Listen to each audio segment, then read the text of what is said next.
Good evening, and thank you. It's a pleasure to be here. I'm from the city of rain, and I thought I had new rain until I came here today. I saw more rain this afternoon than Seattle gets in about 2 months. I guess you get it just concentrated compared to us. It's really an honor to be here at the Clinton School of Public Service. I've had the opportunity over the last 5-6 years of working closely with the Clinton Global Initiative on a variety of projects, and so it's great to come here. Nikolai took me on a tour of the library, and just thank you for your hospitality and for the invitation to tell you a bit about what PATH has been doing. The way I'm going to do that is really to tell you in some detail about one particular project which has recently come to fruition. I think serves as a model for how things have changed in global health. When I came to PATH 11 years ago, we were just at the cusp of seeing a dramatic change in how the public and private sectors could work together to solve some very important problems. If you told me about this kind of project 15 years ago, I would have said, that's a really good dream, but it's unlikely that there'll be the political and financial support to actually do that kind of a program. That changed over the last decade as countries, the United States leading it, but other G8 countries stepped up their assistance for global health and development, as new foundations like the Bill and Melinda Gates Foundation and a variety of others have stepped in to help fill some of these innovation gaps to bring the fruits of new science and technology to solutions that are affordable and usable by people around the world. So let me tell you the story. It's really the story of the meningitis vaccine project. This is a map of Africa, and it shows a reality that most people don't know, that there's 25 countries in Africa in what's known as the meningitis belt, just below the Sahara Desert, going from Senegal in the west to Ethiopia in the east. The red countries, the darker colored countries, represent the hyper-endemic countries. Some of the poorest countries in the world, Mali, Niger, Burkina Faso, Chad, northern Nigeria, southern Sudan, or western Sudan, Ethiopia, where this problem is particularly acute. Every year, just about now, there are serious community-wide epidemics of meningitis that affect children and young adults. Really, anybody under the age of 30 is at risk. You can see in the graph the periodicity. And every year there's an epidemic. Some years it's particularly bad, like it was in 1996, 97. And in some years it's less, as it was in 93, 94. But there's always an epidemic, and these are scary epidemics. You can see they affect hundreds of thousands of people, and they, more than just the devastation of the disease itself, it disrupts the health system. The whole system is thrown into disarray in some of the poorest countries and weakest health systems on the planet. The problem is that it has a huge impact on families.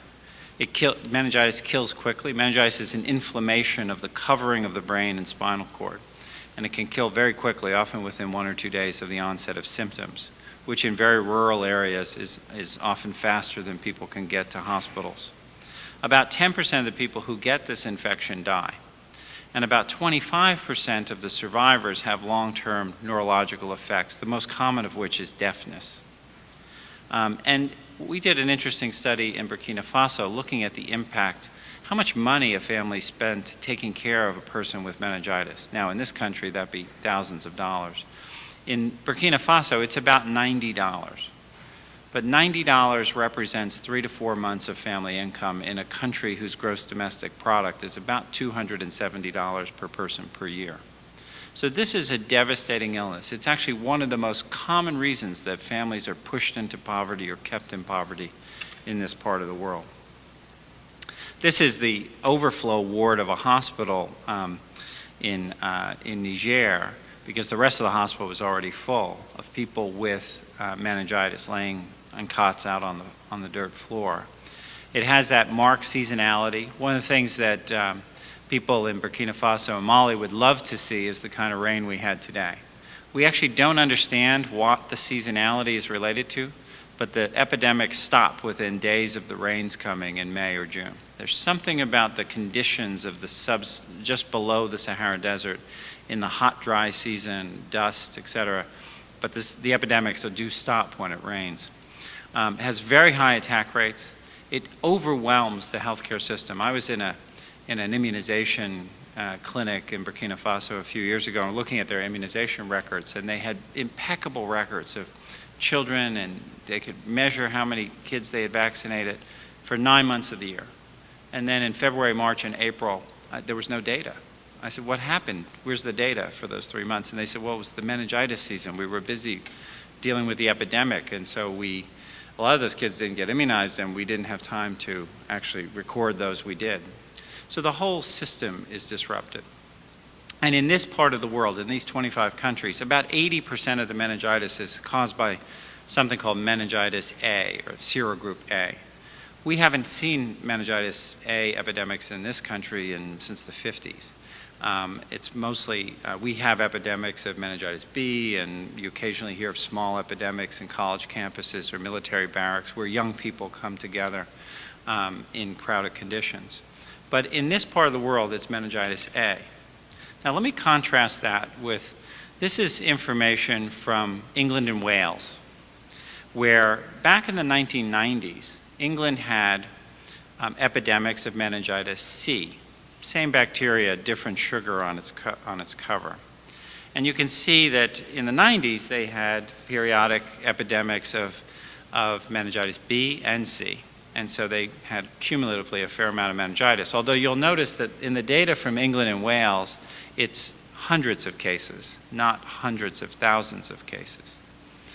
Because this was a problem, 4 different pharmaceutical companies developed a meningitis C vaccine, and the United Kingdom started requiring its use in 1999, 2000. And you can see what happened is that very quickly the meningitis C went away.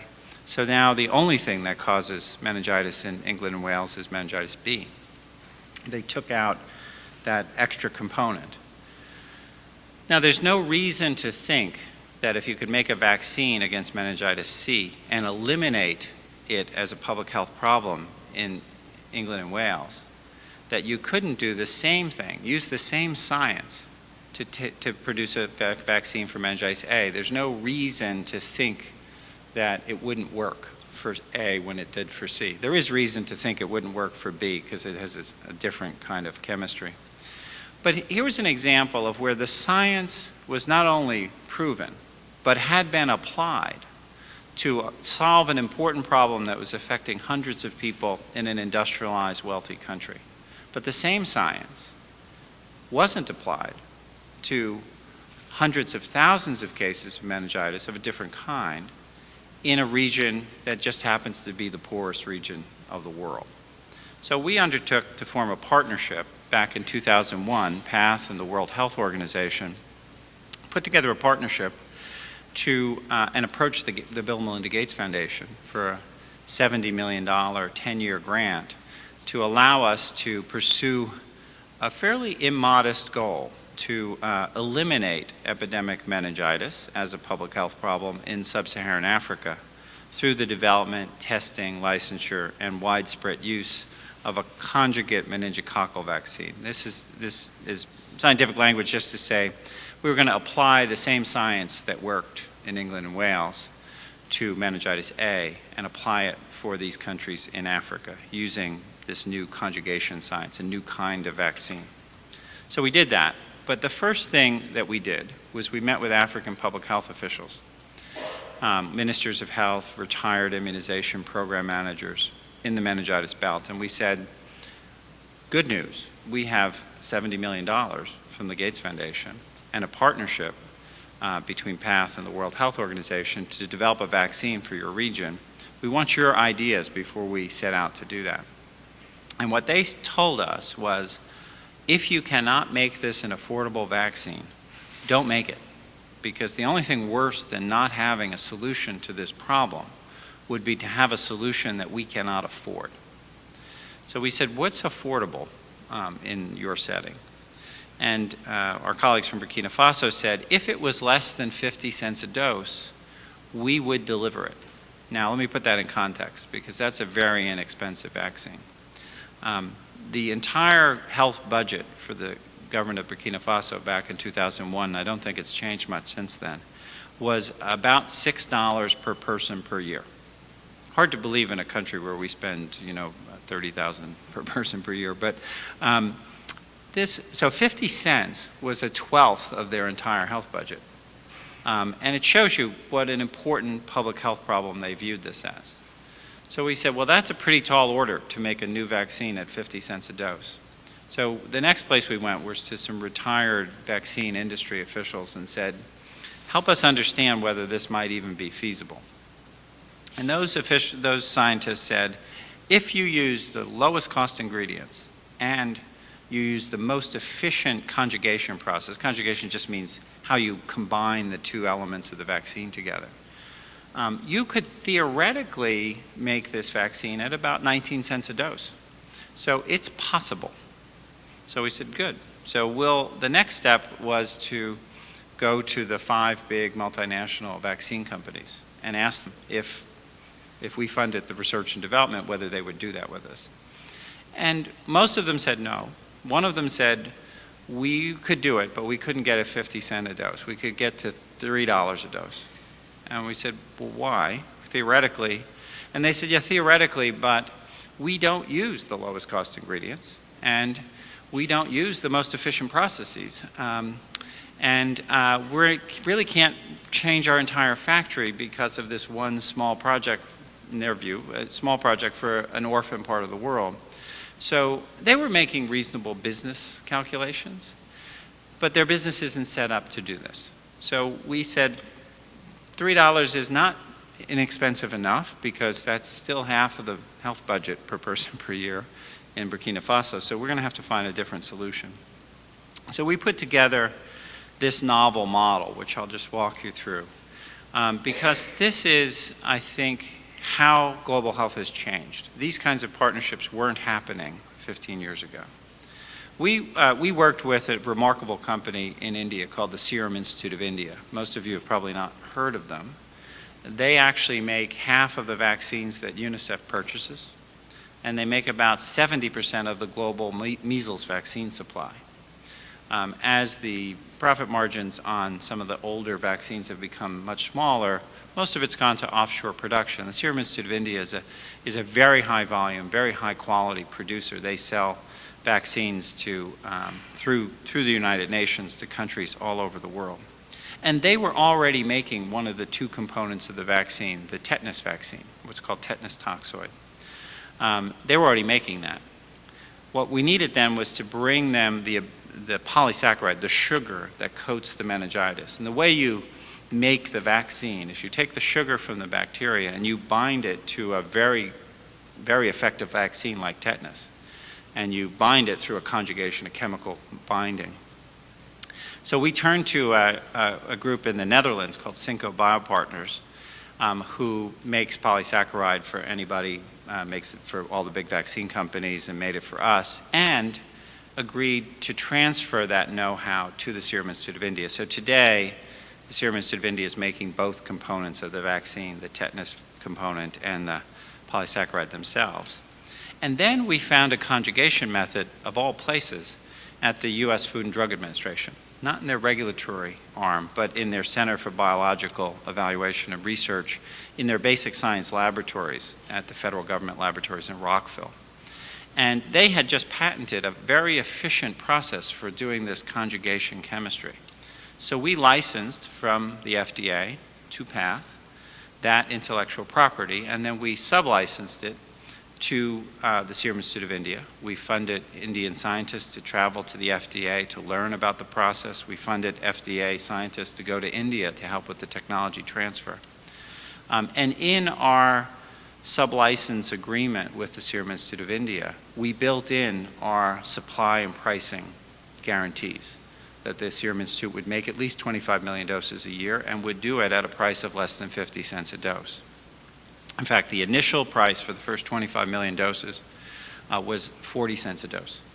That will be inflation adjusted soon, so it'll go up a little bit, but we were able to begin vaccinations last year with a vaccine at 40 cents a dose. This is Suresh Jadhav, who works with the Serum Institute of India, in a refrigerator in Burkina Faso, holding up a vial of the vaccine when we were there to launch the vaccine efforts in December of last year. Before I get to the launch, here's what we learned. We developed this. It took us about 9 years to develop and test and get registration approval for this vaccine, which 9 years is a long time to wait in the meningitis belt. But by pharmaceutical development timelines, that's pretty quick, especially for a new biological product. We found that it was safe and well tolerated.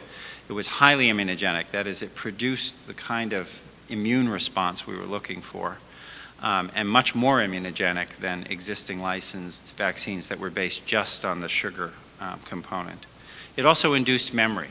There was a vaccine that you as travelers might get if you went to this region a few years ago, but it's a polysaccharide vaccine. It didn't work in very young children, and it didn't have memory. It would protect you on your trip, but a year from now you'd need to get another one.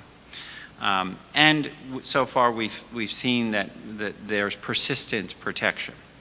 We'll see how long that lasts, but it looks, based on the preliminary data, like there'll be long-lasting protection. And as a bonus, since it has a backbone using the tetanus vaccine, it actually boosts their tetanus immunity, which is particularly important for pregnant women where, because this is a region where they still have neonatal tetanus because many pregnant women are not adequately immunized for tetanus. The vaccine was approved by the National Regulatory Agency in India, the Drug Controller General of India, in December of 2009. And then it went through what's called the pre-qualification process at the World Health Organization. This is where the World Health Organization brings international regulatory experts to examine the file. And it serves, if you will, as a proxy for poor countries and for the UN system to what we would, in this country, be the equivalent of FDA approval for use in this country. So it was approved last June, and then very quickly we moved to introduce it in a partnership, again, with the World Health Organization, but also with UNICEF. We undertook to do what are called catch-up or mass immunizations to reach the under 30 population. The epidemiological models suggest that if you could reach 80% of the under 30 population in these hyperendemic countries, you would interrupt and eliminate epidemic transmission. You'd still have sporadic cases of meningitis, but you would not have these community-wide, incredibly disruptive epidemics. This is a picture of the vaccine arriving at the airport in Ouagadougou. And we launched it on December 6th of 2010. And in all of Burkina Faso, we did a nationwide introduction, and in about a third of Mali and Niger, we immunized over the course of just a month 19.5 million individuals. This was the launch. This is President Blaise Compaoré, the president of Burkina Faso, who hosted the launch. This is Margaret Chan, the Director General of the World Health Organization, with other regional representatives of the World Health Organization and UNICEF. We were all there in Ouagadougou for this launch because this was, in Africa, really one of the most important public health milestones, the beginning of the end of epidemic meningitis throughout the belt. We were assembled in the central square in Ouagadougou with literally dozens of thousands of people, health workers, children, some of them not smiling as much after they got an injection, but I thought I'd show you the smiling pictures from before we started immunizing them. Because over 10 days, starting on December 6th, 98% of the 1 to 29-year-old population of Burkina Faso was immunized. And we are, as I mentioned before, right in the middle of this year's meningitis season. So in places like southern Chad this year, they're having a very bad meningitis epidemic. But in Burkina Faso, so far there's only been one confirmed case of meningitis A in an adolescent girl who wasn't immunized. Well, the surveillance data won't fully be available until June, but so far it's very promising, the results of this introduction. This is our plan to continue. There are 450 million people who live in the meningitis belt. We've reached about 20 million of them. So we've got our work cut out for us. This year, later this year, we'll continue the campaigns in the hyperendemic region. We'll finish Mali and Niger, and we'll select other other countries in the hyperendemic region, like Chad, and to begin in northern Nigeria. Northern Nigeria is a very populous area, and so it'll take more than a year to proceed there.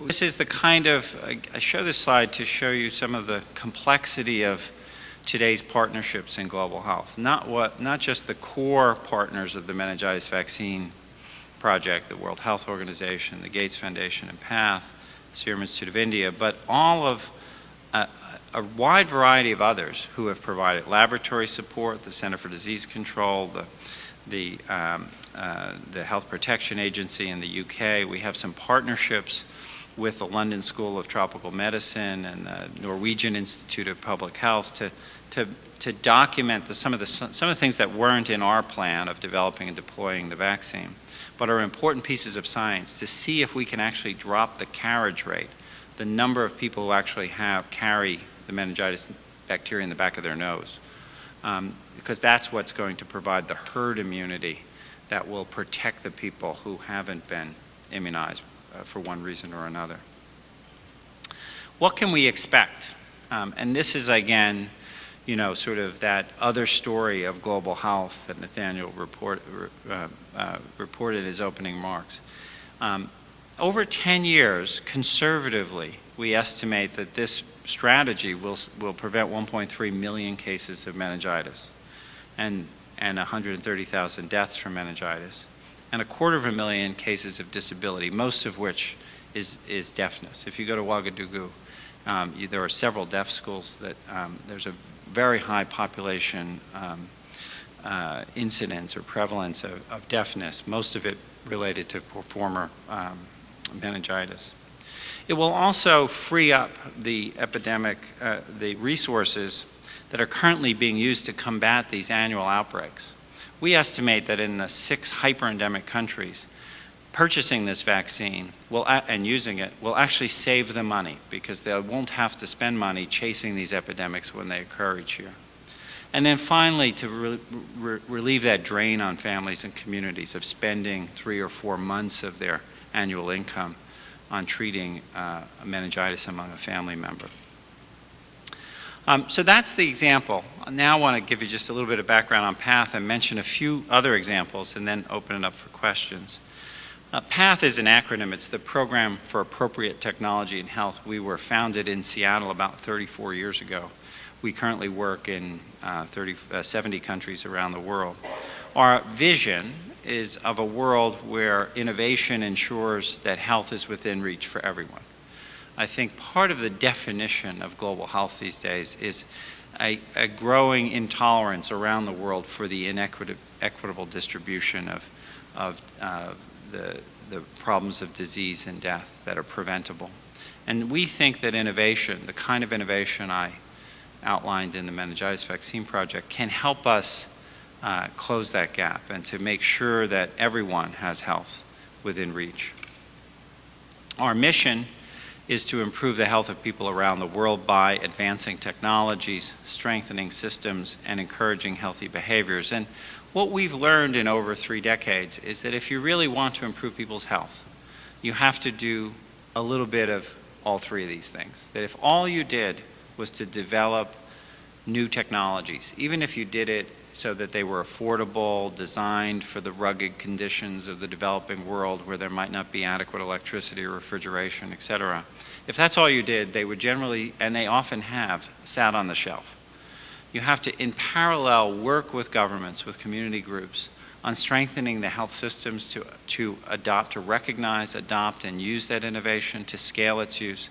And there's always a component of healthy behavior, whether it's helping individuals and communities adopt and sustain healthier individual behaviors, or whether it's changing how healthcare providers interact with their clients by introducing, one of our projects, one of our most successful projects over the years has been, we invented the first auto-disable syringe. A syringe that once you use it, it breaks so that you can't reuse it and transmit hepatitis or HIV that way. There are now 6 billion of these have been used over the last 15 years. Introducing that technology into a health system requires working with doctors and nurses to understand why an auto-disable syringe is of value and to use it. So if you just develop the technology, it would probably just sit there. Here's how we think about our programs, and we can talk more about this in some of the questions perhaps. We see overlapping waves of activities in innovation, in introduction, and in full integration and scale-up. We've seen, I didn't focus on it in this talk this evening, but over the last 10 years, we've seen remarkable progress at scale in things like malaria control, using currently available tools, insecticide-treated nets, indoor residual spraying, rapid treatment, prompt and comprehensive treatment with the right drugs. We've seen a third of the seriously affected malaria countries in the world drop their malaria prevalence by over 50% just in the last 6 years. So this integration of solutions into systems at scale is another thing changing the face of global health. This is where we have offices. We're headquartered in Seattle, but we have 33 offices in 23 countries around the world, mostly in sub-Saharan Africa, South and Southeast Asia, though a bit of presence in Latin America and the former Soviet Union as well. These are the challenges we face. This is a typical laboratory. I think this laboratory is actually in Uganda. It shows the problems. There's often unreliable electricity, a lack of clean water, no storage facilities. We work a lot on vaccines. Think about the challenge of keeping a vaccine between 2 and 8 degrees centigrade from the factory where it's produced in the United States, Europe, or India, all the way through to beyond the end of the road in Burkina Faso or Bangladesh or Ethiopia. The myriad opportunities for that vaccine to move out of that narrow temperature range. That's part of the challenge. Transportation, logistics, with that cold chain, the lack of skilled labor. A lot of our technologies, one I'll show you in a second, are designed to work in places where there are minimally skilled health workers, where there are not doctors and nurses like we're accustomed to in our health system. And affordability, again, back to our public health officials in Burkina Faso saying, don't do it if it's not affordable. So we work on a range of solutions looking for inexpensive, simple, accurate, rapid. People often have to travel a long way to a clinic. So if you can diagnose them while they're there and treat them while they're there and not have them come back or call back, although it's getting easier to call back since the cell phone penetration is getting, and we're harnessing that innovation too. The number of people who have cell phones, even if it doesn't work as a phone, it works as a text messaging device. We're now harnessing that for improving drug adherence, referral, et cetera. Let me just give you a couple of examples. I won't go into in any great detail as I did with the meningitis project. But one of the things we've been dealing with recently is accidental freezing of vaccines. We've developed this cold chain logistics system mostly around polio. And polio is a vaccine that's very sensitive to heat. But it can actually be frozen safely. And so you have a whole logistical system tuned to keeping things cold and protecting them from heat. The problem is that some of the newer and more expensive vaccines are actually very sensitive to freeze damage. So we put some temperature monitors into the cold chain and followed it through in 4 countries, in Indonesia, Vietnam, Bolivia, and Mozambique, and you can see the results here. 3 of those countries, those vaccines were exposed to freezing temperature in 100% of cases, either in transport or in storage, particularly in depot storage in peripheral areas. And so this is a major problem. It doesn't mean every vaccine froze, but it may be that the vaccines on the outside of the box froze, and then when they thaw, they lose potency. So how to protect against vaccine freezing is an important problem. In our laboratories, we developed a novel and inexpensive method for protecting vaccines against freeze damage. And I introduced in the next message, next example, to make a point about intellectual property management. We initially developed this method, initially patented it, and then we thought, okay, the problem is you don't want to freeze protect one vaccine. It doesn't really solve your problem. You need to freeze protect all vaccines because if you don't protect them all, you've still got to maintain this cold chain and protect against freezing. So we said we don't want to license this technology to one vaccine company because we want them all to have access to it. And then we thought, well, if we have to license it to every vaccine company, there's a lot of transaction costs and lawyers' fees and others. So we actually decided in this case that the best way to achieve our mission was to just make this intellectual property publicly available. And that's what we did. And already 3 companies have taken it up and started to use it as a freeze protection component of their new vaccines.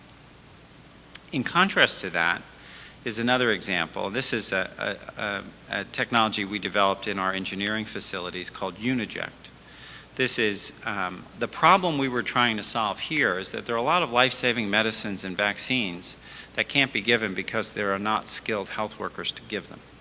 So we said, could you develop an injection system that would allow minimally trained community health workers to be able to give a life-saving injection?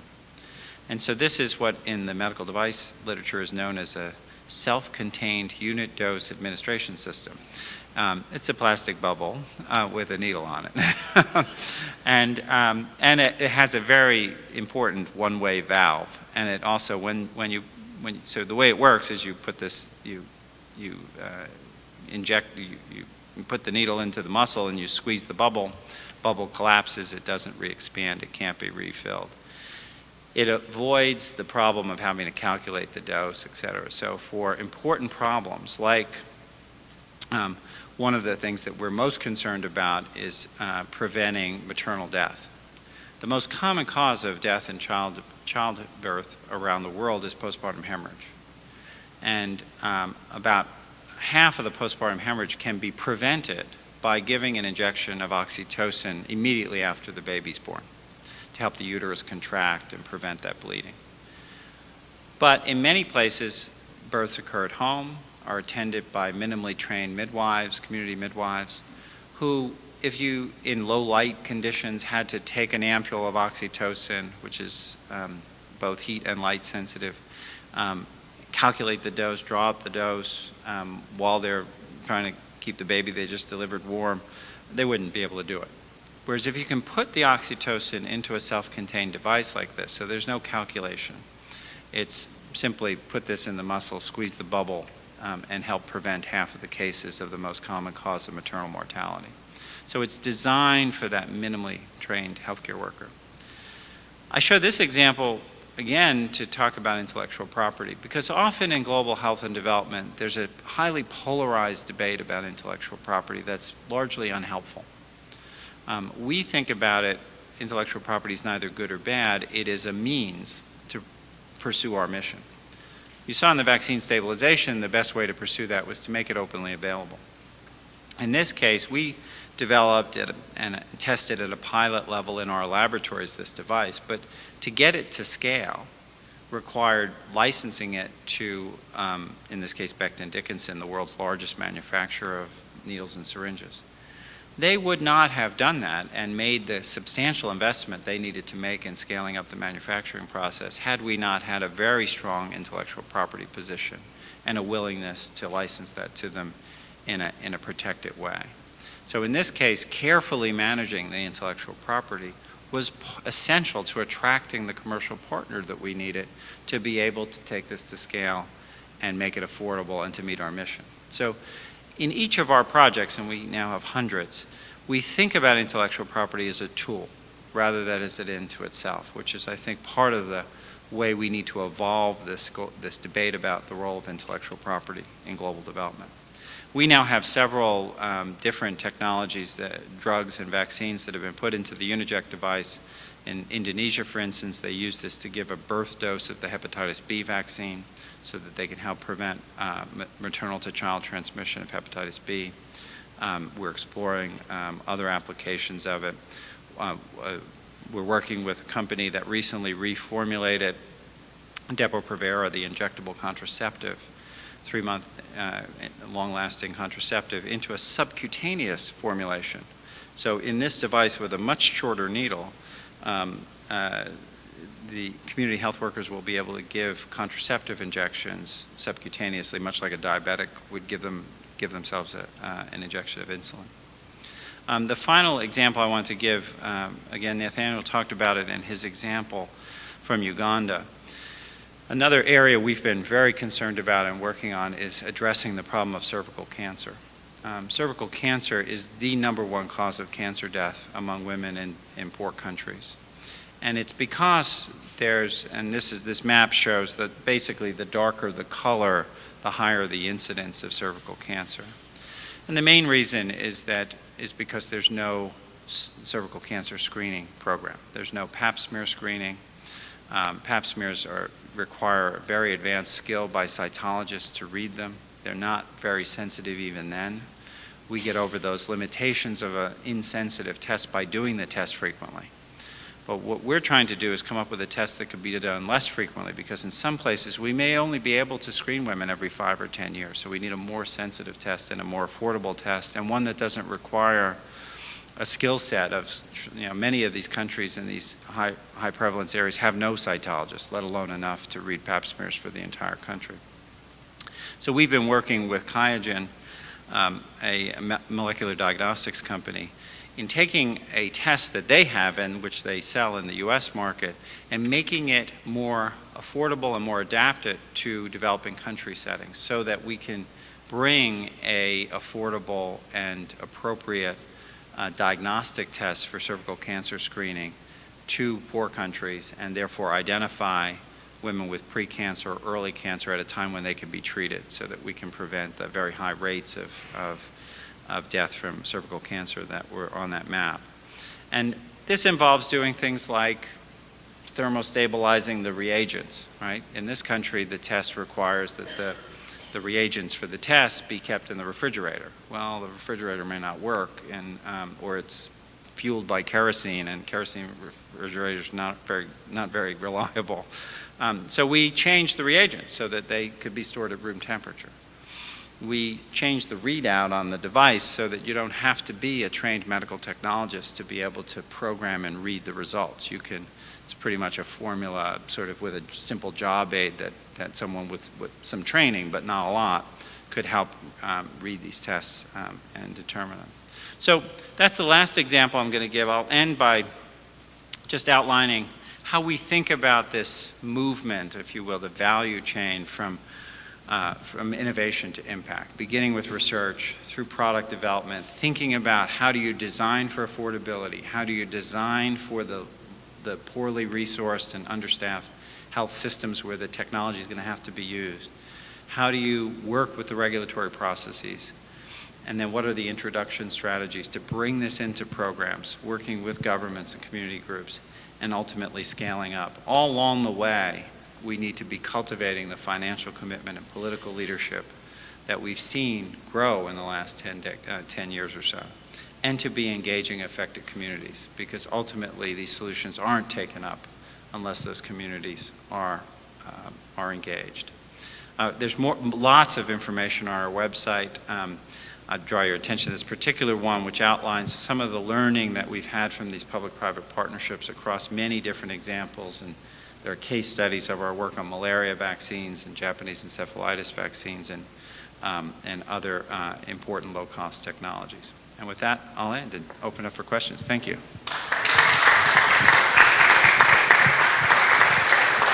Thank you for that, and we do have time for some questions. I have a couple of technical questions about the vaccine, the MenA vaccine. Is it a single dose or is it a multi-dose series? Is there a minimum age? And what's your process for catching the kids as they age into the system? Great questions. Currently for the 1 to 29-year-olds, it's a single dose. And it's highly immunogenic, so that's why we think we can do these mass catch-up campaigns and basically give people lifelong protection.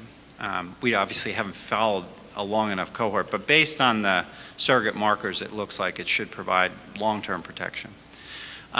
Currently, it's licensed for 1 to 29-year-olds, where we've tested it. We are currently in clinical trials in testing it in infants. Because the ultimate goal is to have a vaccine that you could incorporate into the basic childhood immunization schedule. And we think it'll work there. But we're still in the clinical trials for that. So it's not, that data has not been reviewed and approved, and it's not licensed for that indication yet. One important question there is whether infants will need 1 or 2 doses. And if so, what the ideal schedule is, because we need to work with the existing, what's called the expanded program of immunization schedule at 6, 10, and 14 weeks, 9 months, and 15 months. You don't want to develop a vaccine that has to be given at 7 months, because currently we don't see kids at 7 months. We see them at those scheduled visits. So if you can give it when they're receiving their other 8 basic childhood vaccines. So we'll test whether we could give it at 14 weeks alone, or 14 weeks and 9 months, or 9 months alone. So those tests are currently underway. We hope that by 3 years from now, we'll have proven that the vaccine could be used for infants, in which case we will start incorporating it into the basic childhood immunization, and that's how we'd catch all the new birth cohort. Until then, we will have to do what we've been doing actually quite successfully over the last 10 years, is these periodic catch-up campaigns of the under 5-year-olds. So over time, like so Burkina Faso was 98% of the 1 to 29-year-olds were immunized last year. Those who were under 1 and those born this year will start accumulating. So in 3 or 4 years, we'd need to do another mass campaign, not for everybody under 30, but for everybody under 5. So that's the strategy in the interim. But in the long term, we hope that this vaccine will be shown to be effective and safe in infants as well, and then we'll incorporate it into the basic childhood immunization system. I'm curious how they, in the country where it was so successful, such a high percentage were immunized, how was the, I guess, social marketing done to get everyone involved? What's interesting is I was in Burkina Faso in December and had an opportunity to go out to some of the villages where the campaigns were done. And what was striking is that there wasn't a need for much marketing because everybody I met knew somebody in their pretty immediate family who had had meningitis. Most people, most adults I met had a child who had had meningitis. Many had children die from meningitis. Many had lost siblings to meningitis, or had children or brothers and sisters who were deaf because of meningitis. This is such a public health problem that when we showed up with an affordable vaccine, when I talked to, in the district of Kaya, for instance, when I talked to the village leader, I said, "Did you have any problems here?" And he said, "The only problem we had was at the beginning, some crowd control where people were concerned that we'd run out of vaccine, because historically, when we've been chasing the epidemic, sometimes we have run out of vaccine. But when we reassured people that we had enough vaccine, then people calmly waited in line, often for hours, to get this vaccine." So because it was such a felt problem in the community, and in this country there's a lot of skepticism about vaccines because we don't see the problems that they're preventing anymore.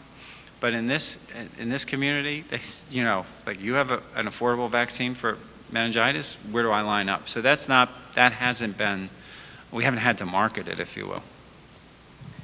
Will you address that? You kind of touched on it, and I probably get asked 2 or 3 times a year from the vaccine skeptics, although the vaccines produce higher risks of Down syndrome, of other various birth defects. Like, what would be your response to them? Well, so I can share with you a blog post I recently put up about this.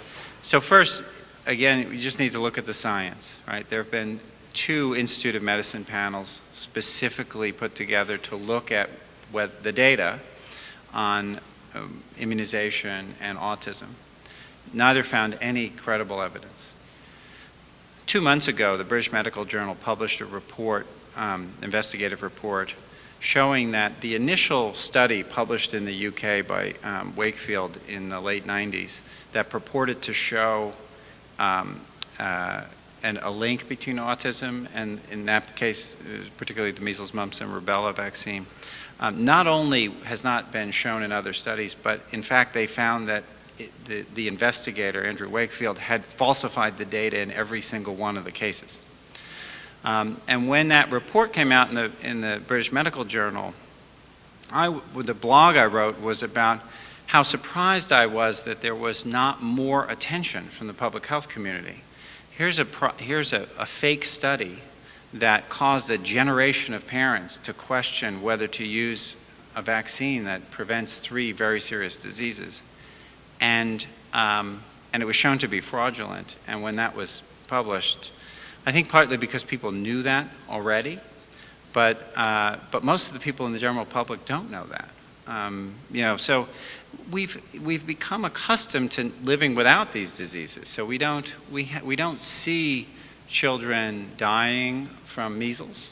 There was a spike after that 97 article. There are some outbreaks. In Washington State, we have some communities with very low immunization coverage. They have regular outbreaks of measles.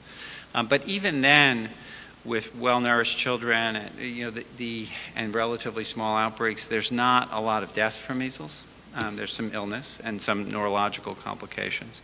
But if you go to a place like Burkina Faso, where they still have children dying of measles. It's interesting, when we met after the launch with the president of Burkina Faso, and we were all celebrating this success, he said, we still have some other problems. We still have malaria. I hope you're working on that. And we talked a bit about measles as well. So, part of it is we've become complacent because we don't see the problems.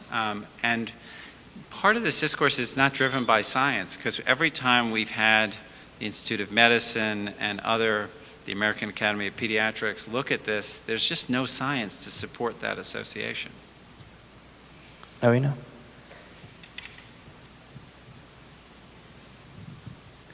I just had 2 quick questions. I'm from South Africa and I'm a Clinton School student myself. One question has to do with the BRIC countries and other developing countries that's also doing the same type of research. Are you currently working with any organizations in South Africa, Brazil, India, other than the ones that you just mentioned?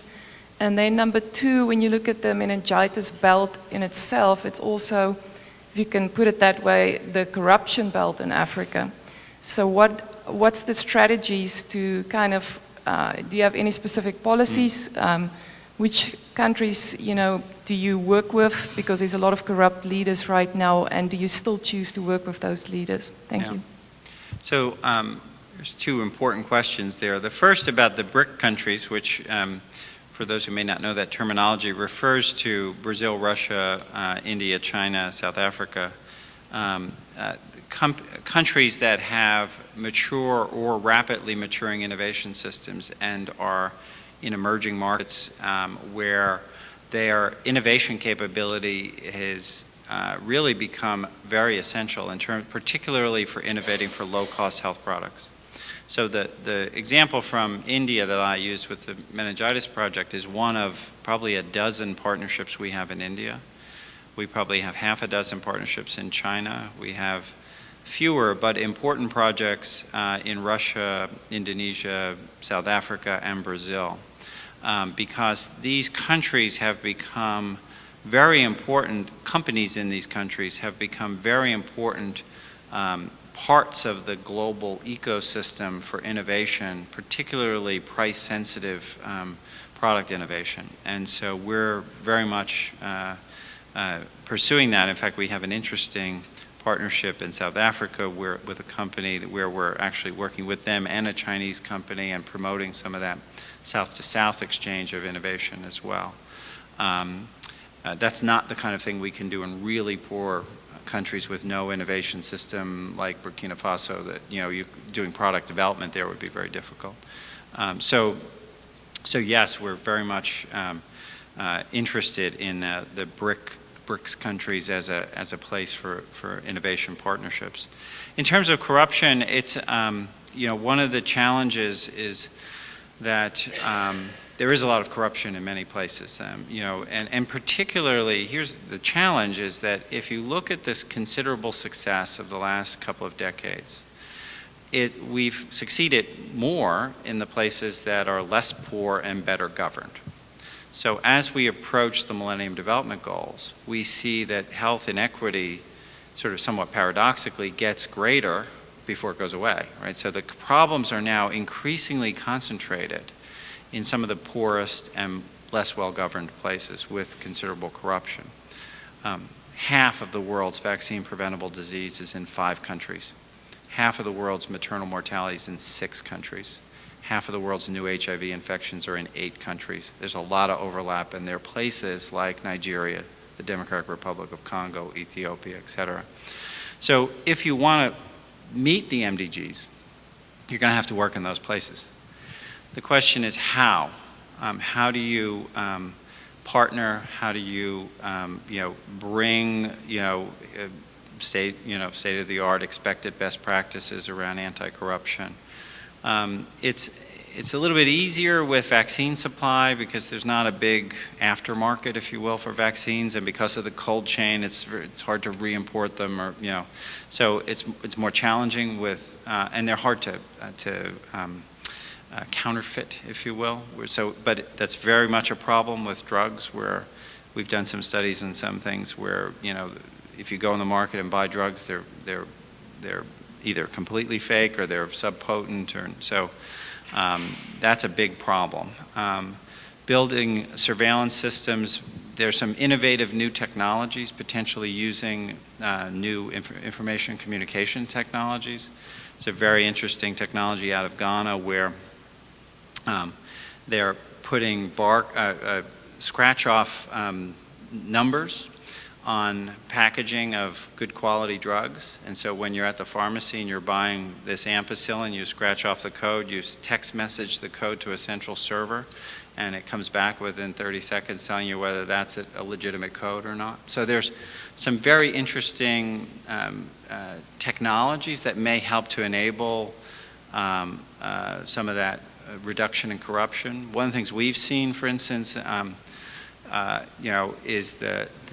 some of the things that we don't yet have in this country but are becoming quite common in places like East Africa. Using mobile money, being able to pay people who are attending workshops electronically, essentially through text messaging with the M-Pesa system, so that you're not having to send people out to a workshop with big bags of cash to give everybody their per diem. Big bags of cash attract corruption anywhere in the world. So, being able to have an auditable electronic messaging money transfer system, some of those things I think will greatly help reduce some of the petty corruption. The bigger sort of mega corruption of poor leadership is something we all worry about and work for. And, there's, it's not much a group like PATH can do, but there are some interesting things going on in the continent. Mo Ibrahim and his prize for helping transition some of the African leaders to sort of take away some of those temptations of corruption. So there's lots of things being worked on, but it remains a big problem. But I personally think we need to work in these places because as we're succeeding elsewhere, this is where the problems are becoming increasingly concentrated. Last question. Hallie? Thank you so much for coming. I have a question. I saw there was one dot in South America. Is that in Peru? Yeah, we have offices in Central America, Nicaragua, and in Peru. What's going on in Peru? I work for a health-related organization in Peru that's fighting against hemorrhagic dengue fever and sexual and reproductive health. But right now, the hemorrhagic dengue fever in the Amazon. So I was just curious as to what's going on there.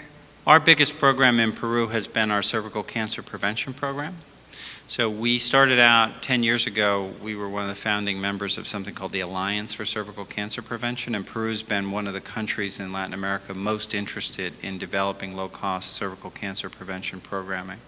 So we have several things. It's one of the places where we've helped to develop this low-cost HPV diagnostic test I talked about. It's also one of 4 countries where we're piloting the introduction of the new HPV cervical cancer vaccine, prevention vaccine.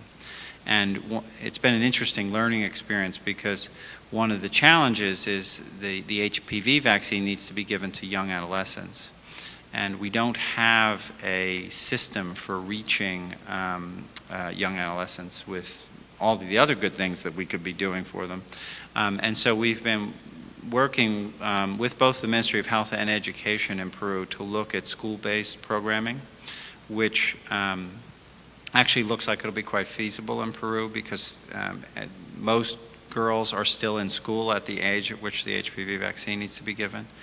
We're looking at a similar strategy in Uganda where it's less, there's more of a dropout, so we're not sure we'll get enough through an explicitly school-based program. But most of our work to date in Peru has been focused on cervical cancer prevention and some other reproductive health programming. Well, Chris, thank you so much for coming to Little Thank Rock. you. Thank you.